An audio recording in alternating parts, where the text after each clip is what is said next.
After leaving New Orleans, my life took a strange, unexpected turn. I thought I had everything under control, surviving hard times and building my small construction company through sheer determination and long hours. My path had been rough, filled with setbacks and betrayals, but when I met Anna, I believed I'd finally found something real, a little calm in the middle of the storm. 6 years into our marriage, though, the cracks started showing. There were unspoken frustrations, long, awkward silences that lingered between us.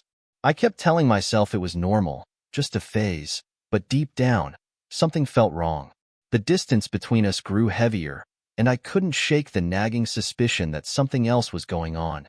One evening, I stepped out of the shower, calling out to Anna from the bathroom. When I walked into the kitchen, there she was, with some guy I'd never seen before. His hands were all over her, kissing her like I didn't even exist. "What the hell is this?" I yelled. The guy didn't flinch, just smirked at me, while Anna, calm as ever, casually asked me to grab him a beer. I was stunned. Still, I grabbed a bottle, popped the cap, but instead of giving it to him, I poured it out right there on the kitchen floor. I turned to the guy, making sure he knew he wasn't welcome in my house. As he cussed me out, I grabbed him by his collar and dragged him toward the door, kicking and yelling. With him outside, I turned back to Anna and threw her purse at her feet. "Take your new boyfriend and get out of my house," I said coldly. Before they left, I leaned into the guy's ear and hissed, "Don't even think about calling the cops, or next time, you won't be walking away."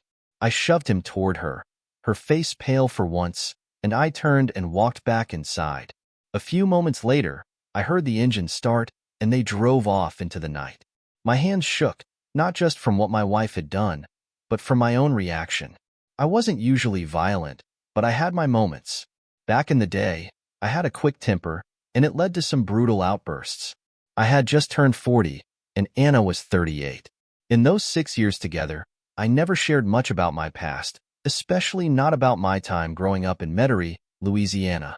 When I was 12, my dad got into a bar fight with a drunk who thought my father was hitting on his girl. They traded blows until the drunk's friend stepped in and put a knife in my dad's back. He bled out right there on the floor. After that, it was just me and my mom, barely scraping by. Losing my dad crushed her. She started working at a sleazy nightclub just to keep a roof over our heads. It paid the bills until one night, one of the customers followed her after work. He cornered her in a back alley and ended her life right there. Her body wasn't even found until the next morning. I was sent to live with my uncle, Tom Walker, a man I didn't even know existed. He owned a dive bar near where my dad had been killed. Tom wasn't exactly the warm and fuzzy type. I asked him why my mom never mentioned him, and all he said was, "Some things are better left buried." I was a scrawny kid, always getting into fights, always losing.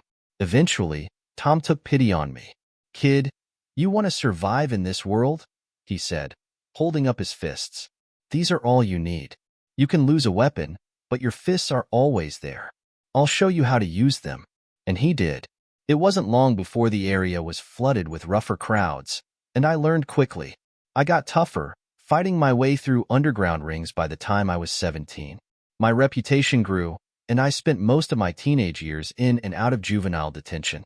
One night, when I was 21, I got arrested for yet another bar fight, and a cop named Dave Harper sat me down in the interrogation room, just staring at me for what felt like hours. "Jake Curtis, that's your name, right?" he finally said.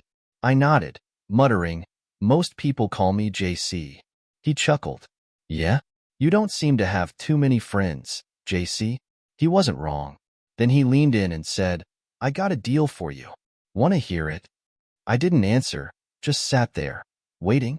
"Look, you're looking at charges for assault with a deadly weapon. Your fists," he pointed out. "And we're lucky you didn't kill the guy whose ear you nearly bit off.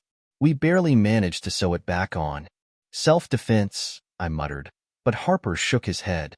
"Nah, not gonna fly this time. You're an adult now. Next stop is prison." "So, what's your point?" I asked. He studied me for a while longer before saying, "The Army. Ever thought about it? They could use a guy like you, smart, tough, knows how to handle himself." I laughed at him. "Army? No way." But Harper kept going. "You either end up in a cell, or you clean up and make something of yourself. Up to you. I thought about it, especially after spending a few weeks in county jail. 3 guys tried to jump me, and one of them was the same guy whose ear I'd torn off. That's when I made up my mind. Before I knew it, I was crawling through mud at boot camp in Fort Benning, Georgia, thinking, what have I gotten myself into?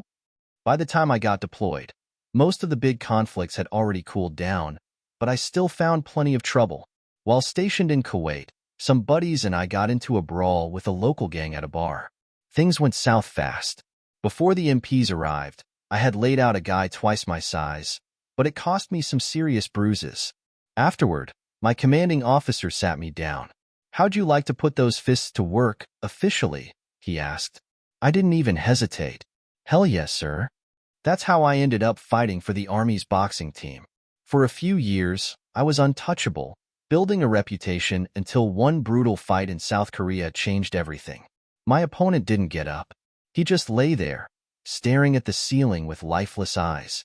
That moment stayed with me. After that, I walked away from fighting for good. 2 months later, I left the Army. When I got back stateside, I decided to try something new. I enrolled in college and threw myself into studying computers and technology. I had picked up a decent set of skills during my time in the Army, but I craved more. 5 years later, I graduated with honors, holding a master's degree in computer engineering. Not long after that, I landed a job at a rapidly growing tech firm in Austin, Texas. The area wasn't yet known as a tech hub like Silicon Valley, but it was well on its way.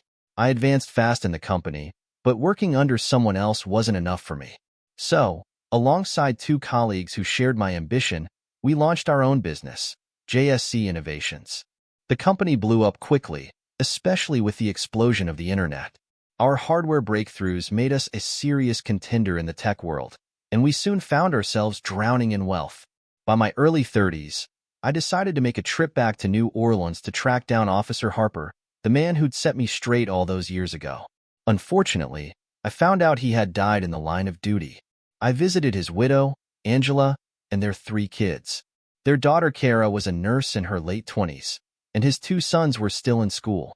Wanting to help, I set up trust funds for the boys to cover their college costs and made sure Angela didn't have to worry about bills, all anonymously. Each Christmas since then, I've gotten a card from them, along with pictures and updates. That was 7 years ago. Now at 40, I found myself on the edge of losing my wife. I poured myself a glass of whiskey, stepped out into the backyard, and settled on the bench near the small fountain by the pond. The sound of water trickling over the rocks, surrounded by flowers and cattails, was my little escape. It was where I'd go to clear my head, and that night I had a lot to think about. I reflected on what had gone wrong with Anna. In all our time together, she never seemed unhappy, never once complained. Maybe she found me too quiet, maybe too distant, but she never said a word. I had met Anna at a tech expo in San Diego. I was staying at a hotel near the convention center with my business partner, Ronald Bryant, co-founder of JSC. While Ron was busy ranting about government regulations, I noticed a striking brunette at a booth loaded with brochures. "Excuse me," I said, cutting Ron off and making my way over. I grabbed a pamphlet on fiber optics, pretending to be interested, when I heard her voice. "Can I help you with your fiber optic needs?" she asked with a raised eyebrow. I looked up into her green eyes. "Only if we can talk about it over dinner," I said, flashing a smile. Anna, as her name tag read, didn't skip a beat. "No thanks. If you're not serious, move along." She turned on her heel, leaving a younger guy in her place.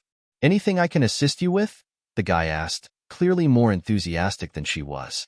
"Yeah, actually, I'd like to know more about your fiber optic installations for my company," I lied, hoping Anna would hear. "Which company?" he asked, eyes wide. "JSC Innovations, based in Austin." He blinked. "You're Jake Curtis, right?" "The Jake Curtis?"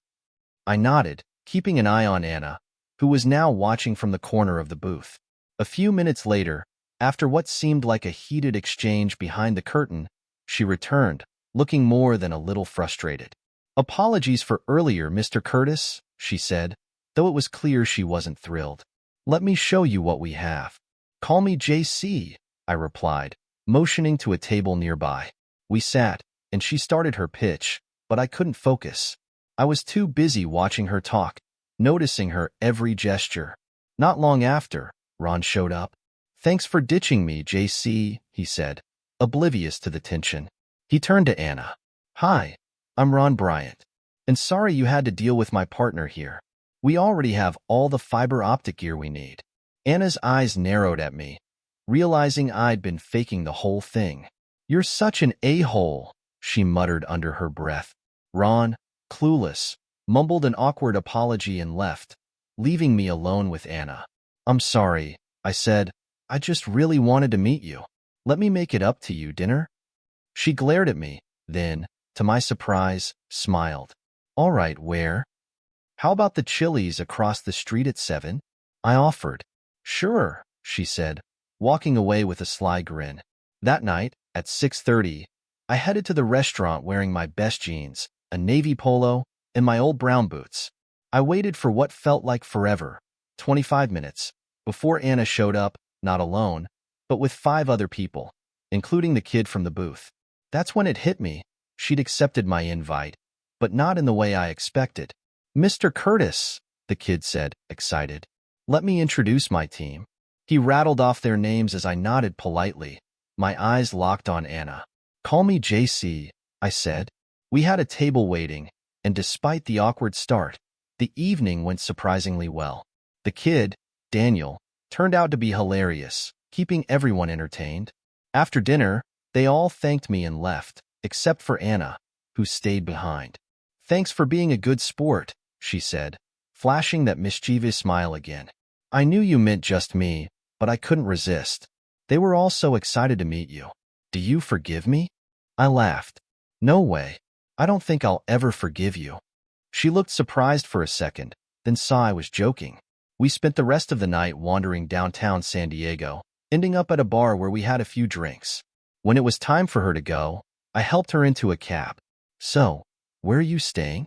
I asked. "Just a little motel nearby," she replied. Then, she leaned in, kissed me softly, and whispered, "But I was hoping to see the hotel you're staying at instead." "There's no one else I'd rather spend the night with," I said, helping her into the cab. A year later, we were married. Ron and Michael Roberts, another friend from the business, were my best men, and even Daniel from the expo was a groomsman. I thought we were madly in love.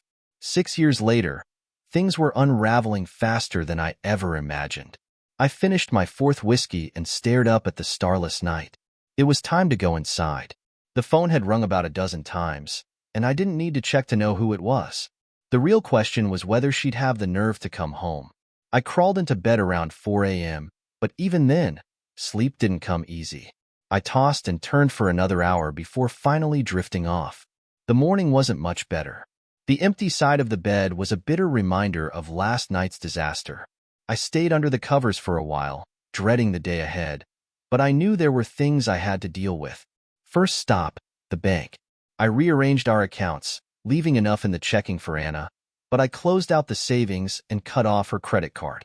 She had her own income anyway. As an executive at Harrington Life Insurance, she was doing just fine without me. Her BMW was in both our names, but I couldn't care less.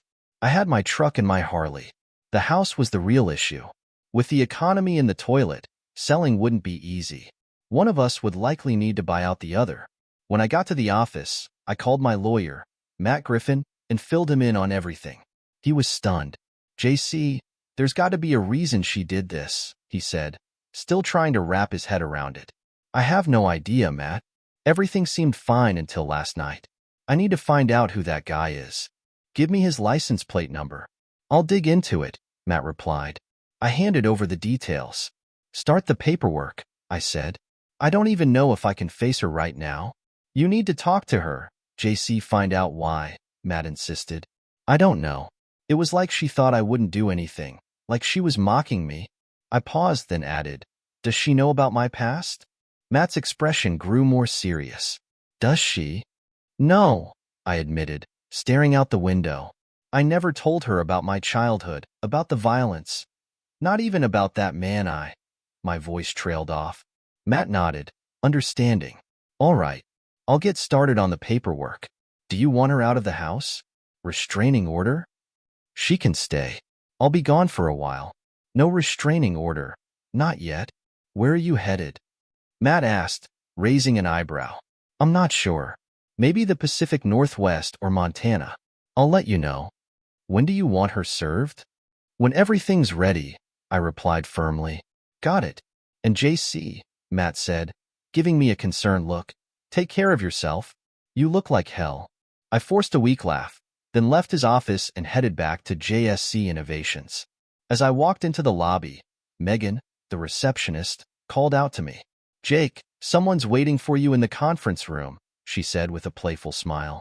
Who is it, Megan? Why couldn't Ron or Michael handle it? It's not a him, it's a her, she replied, her eyes twinkling.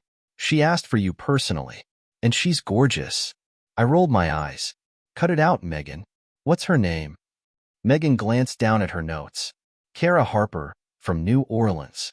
I froze, my mind reeling. Kara Harper? Here? I took a deep breath. Thanks, Megan. I'll take it from here. I hesitated for a second, nerves building, before I opened the door to the conference room. There she was, Kara, even more stunning than I remembered. Mr. Curtis, she greeted me with a soft smile.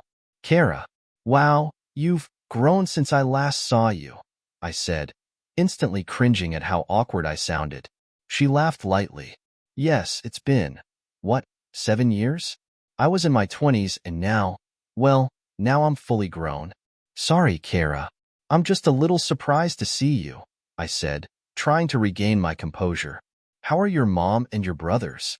Actually, let's move this to your office, she suggested. I nodded and led her to my office.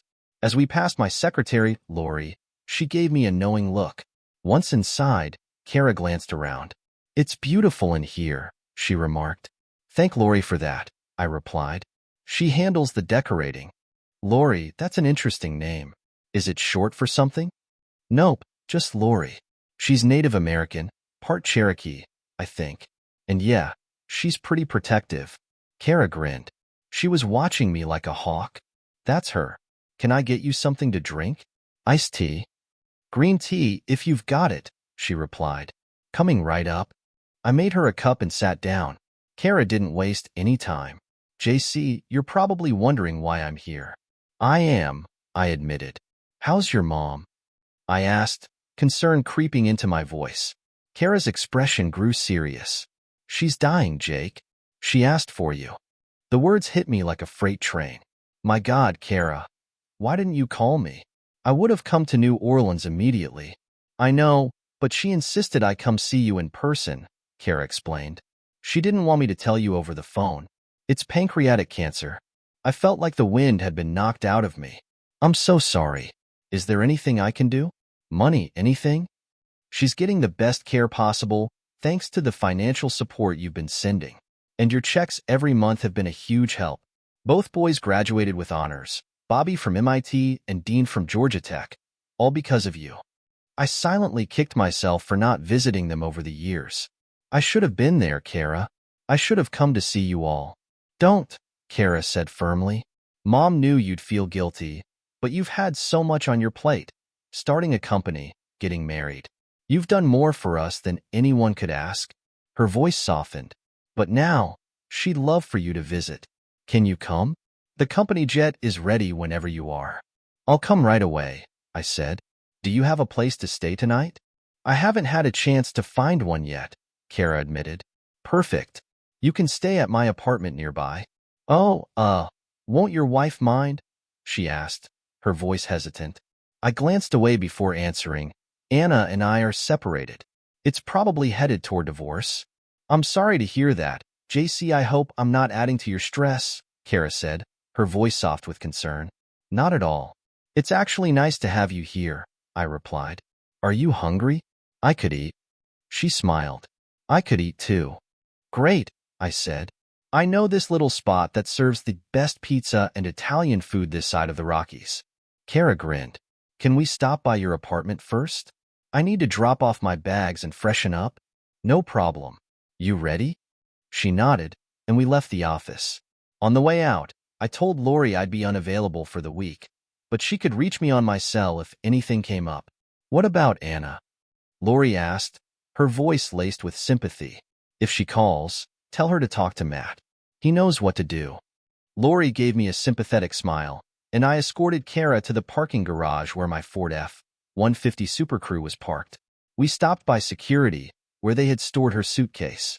After tossing it into the truck bed, I opened the passenger door for her, watching as she slid into the seat.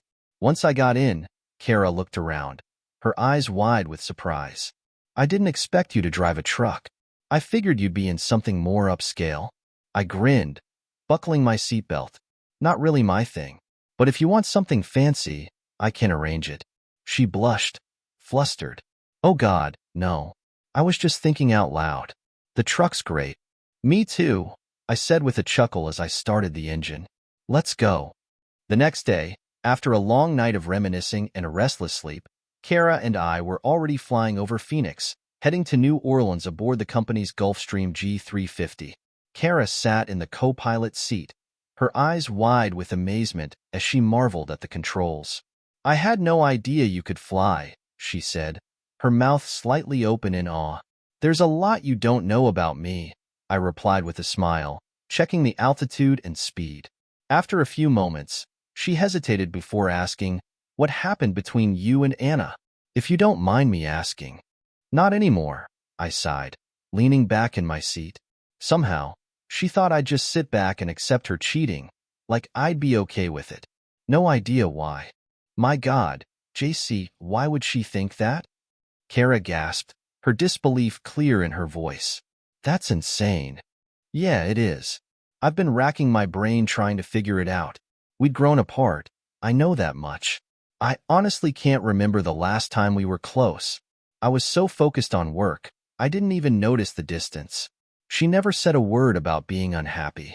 I paused, thinking back, trying to find any signs I might have missed, but nothing came to mind. To me, it felt like she just decided out of nowhere that I didn't matter anymore. And she ended our marriage by cheating. Kara looked out the window, her expression contemplative. After a moment of silence, I shifted the conversation. Tell me about you and the family. There's not much to tell, she said, turning back to me. After Dad died, Mom struggled to keep things afloat. We had his pension, but it wasn't much. I went to nursing school, and the boys worked part-time jobs to help out, as long as it didn't interfere with their studies. She paused, her voice catching slightly before she continued. Jason, you were a godsend. I didn't even know about you, aside from what Mom told me, that Dad helped get you into the Army. When you showed up at the house, Mom was overwhelmed. She knew everything about your past, and she knew what Dad did for you. He always kept her updated on your progress. Kara hesitated before adding, Dad was so proud of you. JC Mom showed me all the clippings from your boxing matches and the articles about JSC innovations. He was planning to visit you, to ask if you'd come meet the family. He wanted to introduce you to us. Her voice wavered as she added, but he was killed the following week. The memory of Officer Dave Harper's death hit me hard, and I stayed silent as the plane hummed around us, the turbines the only sound. After a while, I spoke again. I noticed you're not wearing a wedding ring. You're not married? Kara smiled wistfully. No, never really had the time. Between nursing school, working at the hospital, and helping Mom and the boys, there wasn't much room for anything else. She turned away, looking out the window again. And there were other things, too. I wondered what those other things might be but decided not to press her just yet.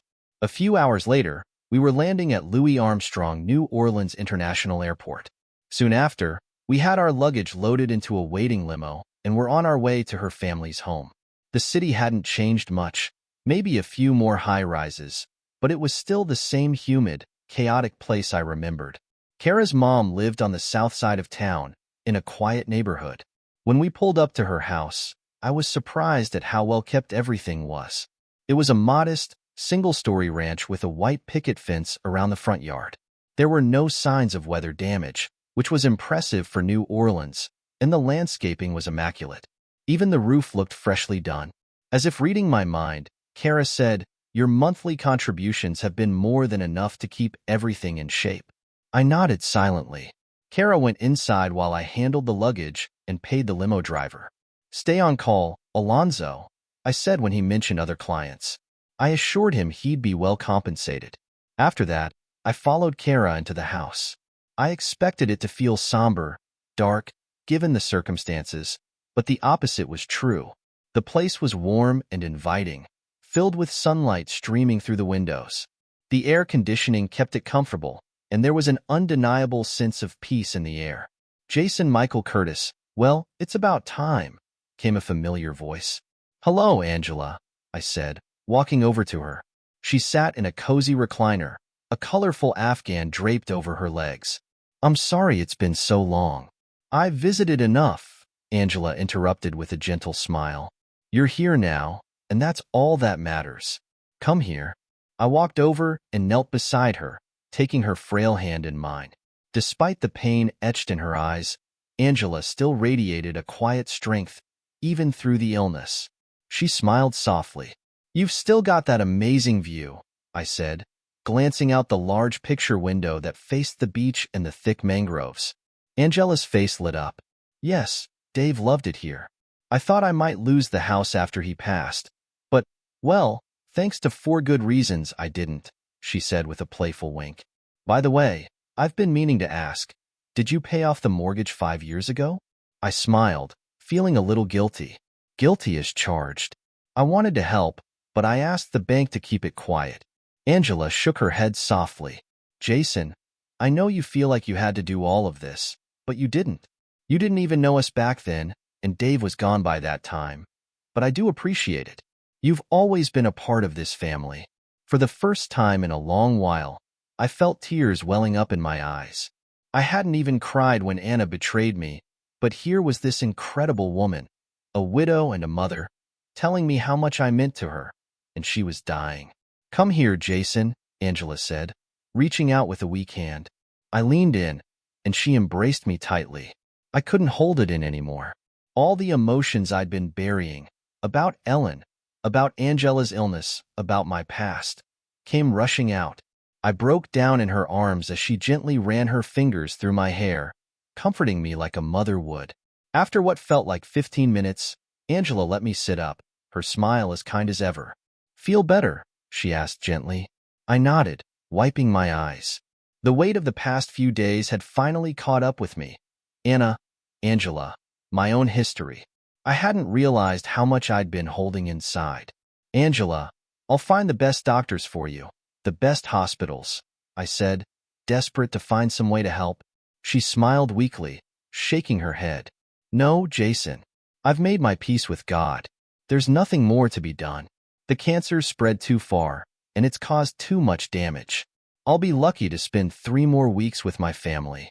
Her words hit hard. I couldn't understand why good people like Angela had to suffer. It just didn't seem fair. Even now, she looked as beautiful as she had the first time I'd met her, and it struck me how much Kara resembled her. The same fair skin, the same striking green eyes, the same rich, dark crimson hair.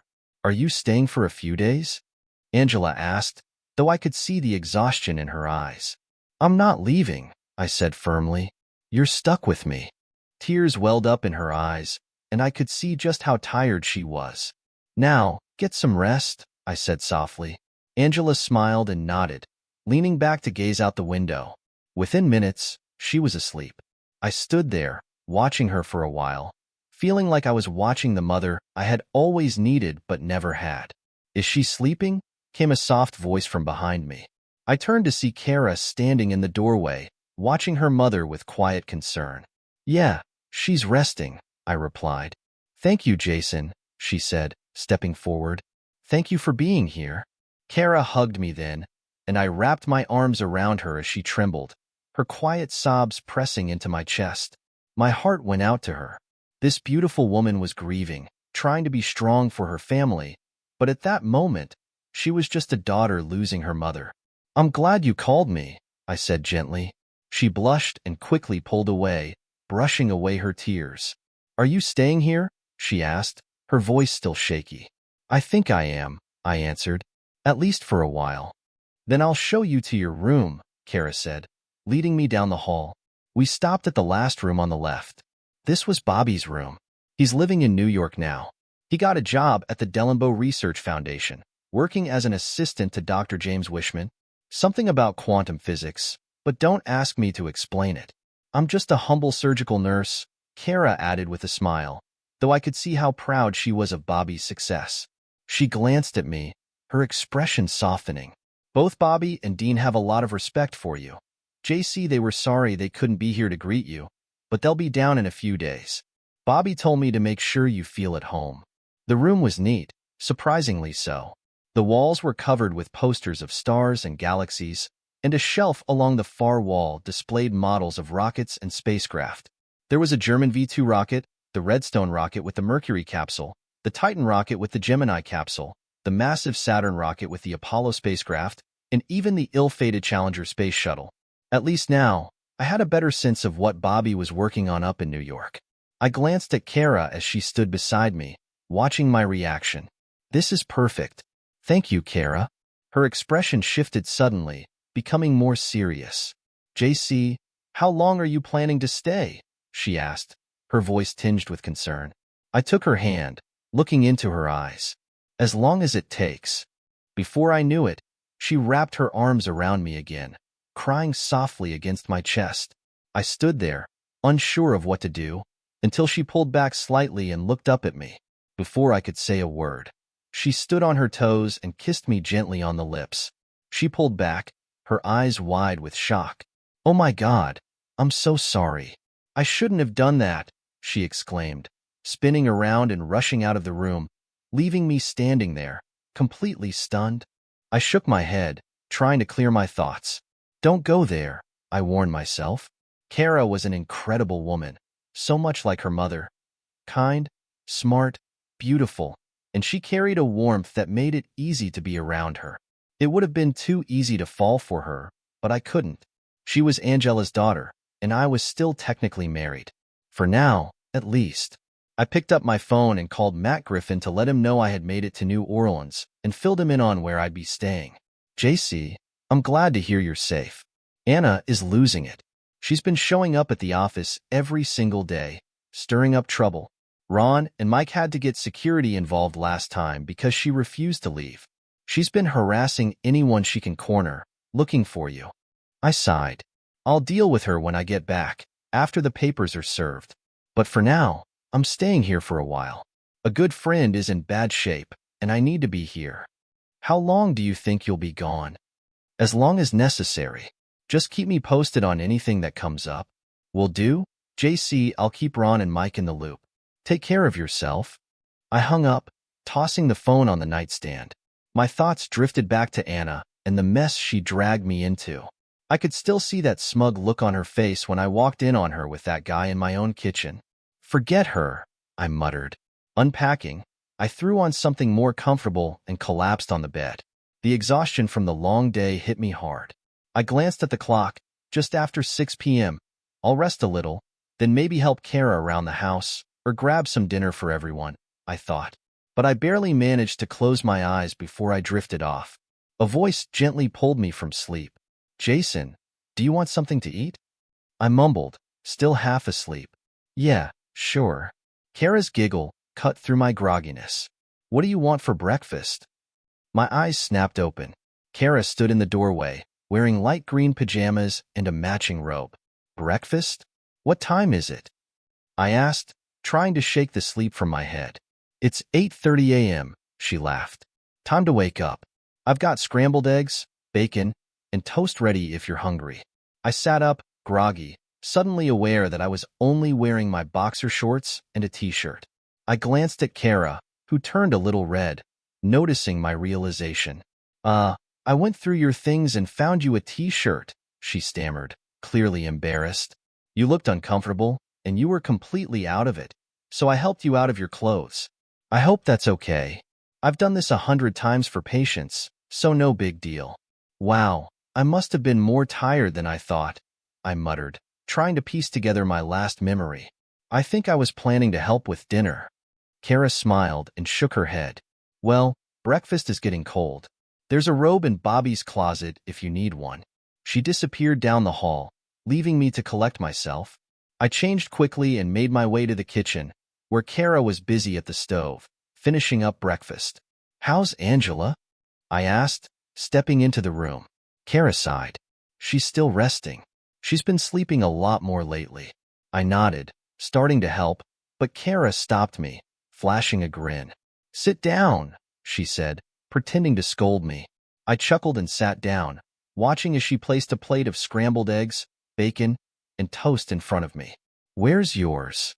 I asked. "Don't worry. I'll join you," she said, sitting across from me with her own plate. She dug into her food, eating with surprising enthusiasm. "Wow, you've got quite the appetite," I said, raising an eyebrow. Kara blushed, quickly swallowing. "Sorry, I didn't realize how hungry I was." I glanced at her slim figure, wondering how she managed to eat so much. Just then, a loud voice echoed from the hall. "Hey sis, where's the food?" The kitchen door swung open, and Dean, red-haired and full of energy, walked in, grinning at the sight of the food. "Dean, keep your voice down. Mom's sleeping," Kara snapped. "Where were you last night?" "You knew I was home with JC." Dean gave a lazy shrug, smirking. "Had some important business, sis. A very fine lady from the Pink Poodle invited me over to show me her sketches." He winked at me as he grabbed a plate. Kara rolled her eyes in disgust. "You're such a pig, Dean." "Yeah, but it's part of my charm, isn't it?" He laughed, taking a seat and digging into his food. I decided to shift the conversation. "I heard you graduated from Georgia Tech with honors. What are you up to now, Dean?" "Not much at the moment. I've been sticking around to help with Mom," he said, his tone softening slightly. "After she's gone, I'll figure things out. If you're interested, I might have a job for you in California," I offered. "We could use someone with your skills." Dean chewed thoughtfully. California? Huh? That sounds interesting. I'll think about it. But later. How long are you staying?" "As long as it takes," I replied. He nodded, understanding. "Thanks for that, JC. It means a lot to her, having you here. She's always thought of you as the son she never got to keep. That makes you my brother, which, unfortunately, means Kara is your sister now." He winked, yelping as Kara whacked him on the back of the head with a spatula. After breakfast, Kara and Dean cleaned up while I wandered into the living room. Angela was still asleep in her recliner, the Afghan pulled snugly around her. The sunlight streamed in through the windows, making the room feel warm and peaceful, despite the circumstances. I sat on the couch, watching Angela sleep, overwhelmed by the thought of Kara and her brothers losing both their father and now their mother. It felt bitterly unfair. Why couldn't I do more for this family, for this incredible woman? I didn't even realize I was crying until I felt a gentle hand on my shoulder. Kara's voice whispered, "Come with me." She took my hand and led me outside to the veranda. We walked further, past the house, to a small hill sheltered under the shade of palm fronds. She pressed me gently against the trunk of a sturdy tree and kissed me, firm, passionate, but filled with a tenderness that caught me off guard. Then she pulled back and wiped the tears from my eyes. "I've wanted to do that ever since I saw you walk into that conference room," Kara admitted, her voice barely above a whisper. "I'm sorry, JC, but your wife, she's a fool. I hope I didn't overstep." Before she could finish, I pulled her close and kissed her again. Kara melted into my arms, her lips meeting mine with the same intensity one had been holding back. There was something about her, everything. Her lips, her scent, the way she looked at me, that stirred something deep inside. But I had to pull away. I looked into her eyes, trying to ground myself. "Kara, maybe this isn't the right time," I whispered, my voice thick with emotion. "We're both going through too much. Your mother, my wife. I don't want to hurt you." Her eyes glistened with unshed tears. "Jason, I've loved you since the day you first came to visit my mom, 7 years ago. I couldn't stop thinking about you. When I found out you were married, it broke my heart, but I never forgot you. I came to see you about Mom, but I also had to see you again." She trembled as she spoke. "Please forgive me." "There's nothing to forgive," I said softly, my own heart aching. "I just wish I had known you before I met Anna." I paused, conflicted. "But I need to understand what went wrong with Anna." I need to know why she turned away, why she betrayed me. I understand, she whispered. Whatever happens, I'll be here. I'll always be here for you. I nodded, and she kissed me again. This time a soft, lingering kiss. I held her close, burying my face in her hair, the scent of lilacs filling my senses. God, what was wrong with me? Here I was, holding an extraordinary woman, but I still felt tied to Anna, even though our marriage might be over. I needed answers before I could truly let go. We walked back into the house, finding Angela awake, smiling at us with an understanding look in her eyes. "My lord," she said quietly, her voice gentle, "you two look like you belong together." I laughed softly, and so did Kara. "It's okay, Angela," I reassured her. "You and Kara will always have a place in my heart." Over the next couple of weeks, Kara and I were careful around each other, trying to navigate the unspoken feelings between us. Dean picked up on the tension, often giving Kara knowing smiles. One day, while I was standing in the hallway, I overheard them talking in the kitchen. "I'd be proud to have Jason as my brother-in-law," Dean said with a grin. "So would I," Bobby chimed in, having returned home a week earlier. "Listen, guys," Kara said firmly, "he's still married. I'm not going to be the other woman. Understand?" I couldn't hear their response, but footsteps approached, and I pretended I was just walking down the hall. "Hey, Jason," Dean called out, grinning mischievously. "Feel your ears burning? We were just talking about you." "Too bad you're taken, bro," Bobby teased. "Kara's been drooling over you." "Dean," Kara shouted, rounding the corner with a spatula in hand, ready to swat her brother. Dean bolted, laughing as he ran down the beach, with Kara chasing after him. Bobby and I doubled over in laughter, and from the living room, I could hear Angela's soft chuckle. She had clearly overheard the whole thing. Our laughter came to a sudden halt when Angela started coughing violently. I rushed to her side as she hunched over in the recliner, gasping for air. "Bobby, call emergency," I shouted, kneeling beside her and holding her frail body in my arms. At the hospital, the doctor pulled us into a small room. Dr. Liu spoke gently. "I'm afraid your mother won't last much longer. I'm sorry, but she likely won't make it through the night." Kara, her voice steady despite the sorrow in her eyes, replied, "We want her home. I know she'd want to be there for her last hours." Dr. Liu nodded. "I'll make the arrangements." Later that afternoon, Angela was back at home, resting peacefully in her recliner, her head turned toward the setting sun. Though she couldn't speak, we knew she understood that she wasn't alone. Kara, Bobby, and Dean were by her side, with Kara holding her hand. Suddenly, Angela tugged on Kara's arm, motioning her closer. I couldn't hear what she whispered, but Kara straightened up, her eyes filled with emotion. "She's asking for you," Kara said, her voice trembling as she looked at me. I knelt beside Angela. Though her eyes were barely open, they were strikingly clear. With great effort, she raised her hand, beckoning me closer. Her raspy voice whispered, "Jason, you've always had a special place in our hearts. Take care of her. I know you love her, and she loves you. I'll always be with you." Her hand slipped from mine, resting softly by her side as her breathing slowed. The room fell into a heavy silence, broken only by the faint sound of waves outside the window.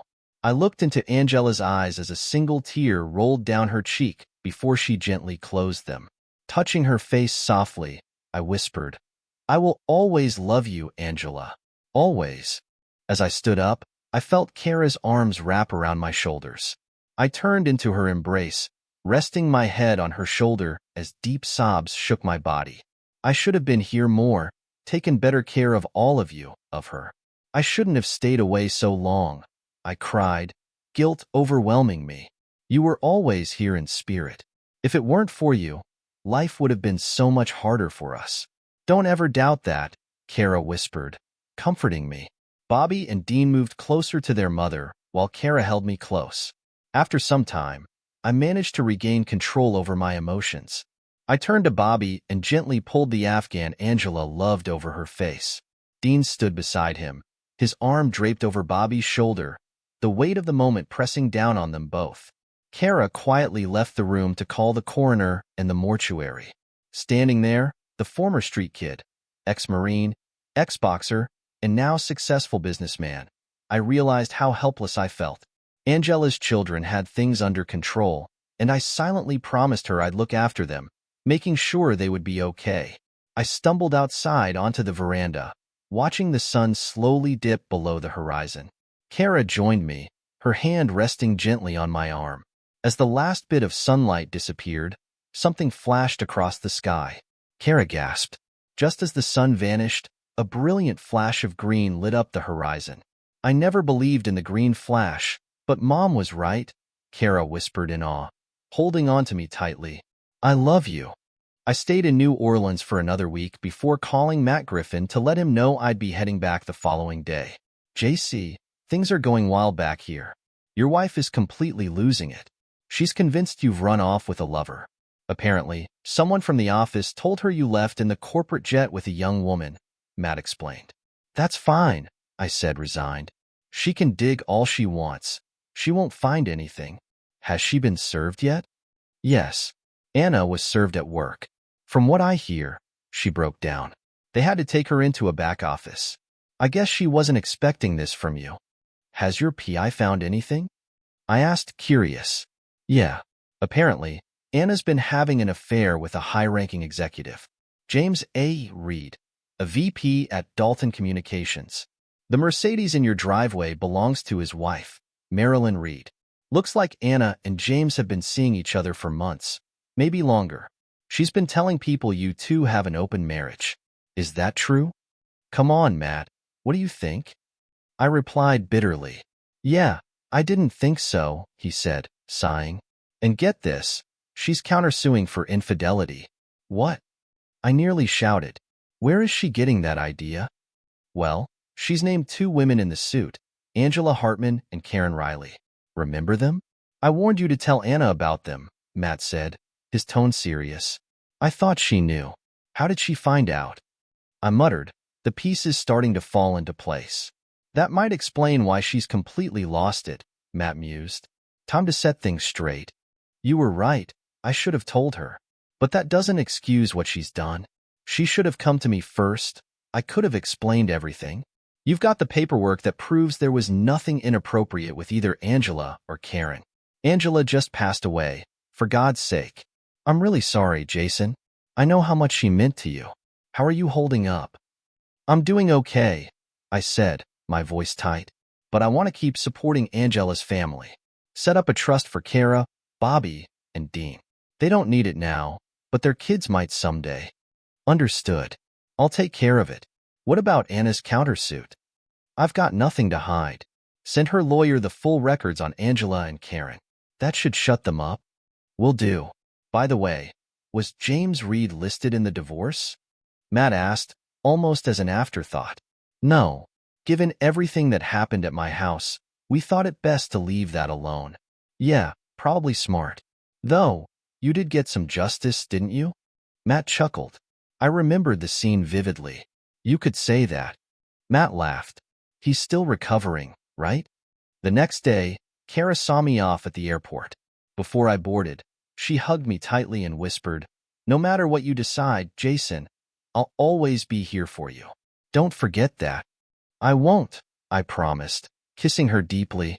And I want you to know, no matter what happens, you've already captured my heart and soul. But I have an obligation to Anna.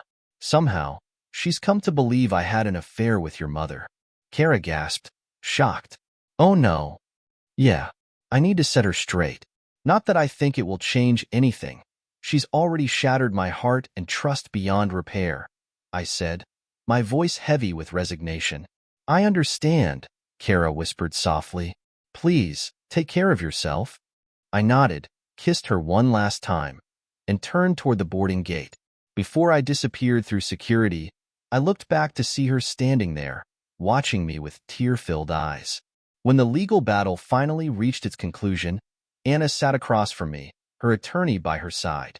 Matt sat next to me, shuffling through the paperwork. After her legal team received the notarized documents proving there was no affair with Angela or Karen, Anna's countersuit crumbled. Even the rumors about me leaving with another woman collapsed when they learned I had flown to be with my unofficially adopted mother in her final days, accompanied by her daughter. The divorce proceedings dragged on for nearly 2 months before Anna finally requested a face-to-face meeting. At the final meeting, she insisted on speaking to me privately before signing the papers. She looked worn down, a shadow of her former self, and her voice trembled as she spoke.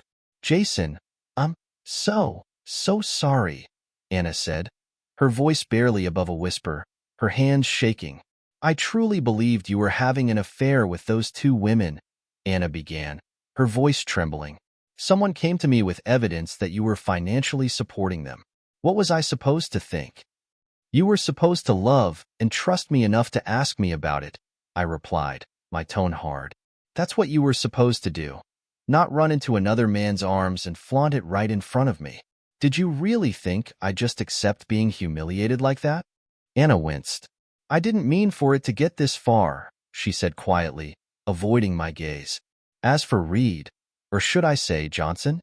Her face tightened. "He's still recovering. They didn't have to amputate, but he did lose a testicle. They pulled glass out of his legs for days." Her voice dropped even lower. "He wanted to press charges, but I convinced him not to.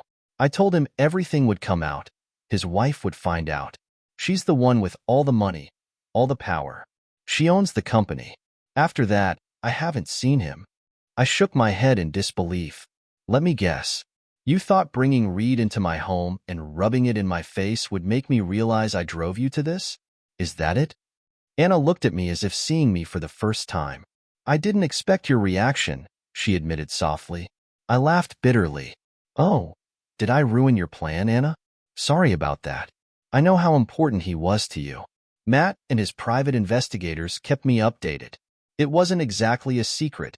Everyone at your company knew, except his wife, of course." Matt cleared his throat, looking out the window as I continued. "You chose to believe some so-called evidence instead of coming to me," I said, my anger rising again. "I know it was Reed feeding you that garbage, trying to dig up dirt on me to win you over. He just didn't look hard enough. And neither did you. You jumped right into his arms, didn't you?" Anna's lawyer cleared his throat. "Mr. Curtis, you have no right to speak to my client in that." "Screw you," I snapped, cutting him off. "I have every right." "Jason, please stop," Anna whispered, her voice breaking. I slammed my hand on the table, leaning forward. "You never gave me a chance, Anna. You wanted this to happen. You needed it to happen. You fell for him, and you didn't want to risk that he might have been wrong about me." I stood up, pacing toward the window, staring out into the courtyard. After a moment, I turned back to face her, my voice softer but filled with pain. "Tell me the truth, Anna. What did I do to push you away? Was I a bad husband? Did I not give you enough attention? Was it in the bedroom? What was it?" Anna's eyes filled with tears as she struggled to respond. I don't know, Jason," she stammered, her words barely audible. "Don't call me that," I said coldly. "Only the people I love and care about call me Jazz. You lost that right the moment you let another man touch you." Her eyes widened in shock, and her mouth opened, but no words came out. Finally, she stood, her face crumpling as she fled from the room, tears streaming down her face. Her lawyer shot me a glare and followed her out. Matt sighed, quietly packing up the documents. "Well, that's the end of this meeting. I'll handle the paperwork and filings. Anything else, Jazz?" My chest felt tight, the confrontation stirring emotions I thought I'd buried. I shook my head. "No, I'm heading back to the condo. Call me if you need anything." Matt nodded as I left the office, unsure where the emotional outburst had come from. I thought I'd moved past it, but maybe Anna's betrayal still hurt more than I was willing to admit. Back at my condo, I grabbed a beer and sat on the patio, watching planes take off and land at the nearby airport. My thoughts drifted between Anna, Angela, and Kara. While I still had some feelings for Anna, she had destroyed most of the love I once felt for her. Nothing could justify what she had done. I pictured Kara on the beach, watching the sunset, her face etched with the same pain I felt. She was like a sister to me, Angela's daughter, but part of me wondered how her father, Deputy Harper, would feel about me being with her. Would he have approved? I doubted it. He'd known me as a troubled street kid. Maybe I wasn't meant to be happy, I muttered to myself. Angela's voice echoed in my mind suddenly. Jason, don't you dare think like that. You promised me you'd be there for Kara. Her image faded as I reached out for her, and I jolted awake, still sitting on the patio. I realized what I had to do. Meanwhile, Kara sat under the shade of a mangrove tree by the ocean, staring out at the horizon. Her heart ached, wondering if I had gone back to fix things with Anna. How could I even consider going back to the woman who had betrayed me so deeply? The thought brought tears to her eyes. She barely noticed the soft sound of footsteps behind her until I knelt beside her. Here, I whispered, gently wiping the tears from her cheeks. Kara looked up into my eyes, her gaze meeting mine. The only man she had ever truly loved. I'm sorry it took so long, I said softly. You're here. That's all that matters, she whispered, her voice shaky with emotion. I kissed her gently, a promise in every touch. I'll always be with you, I whispered. We turned to watch the sunset together, just as a brilliant flash of green lit the horizon. A rare phenomenon, nature's way of blessing the moment. Kara glanced up, imagining her parents smiling down on us from above.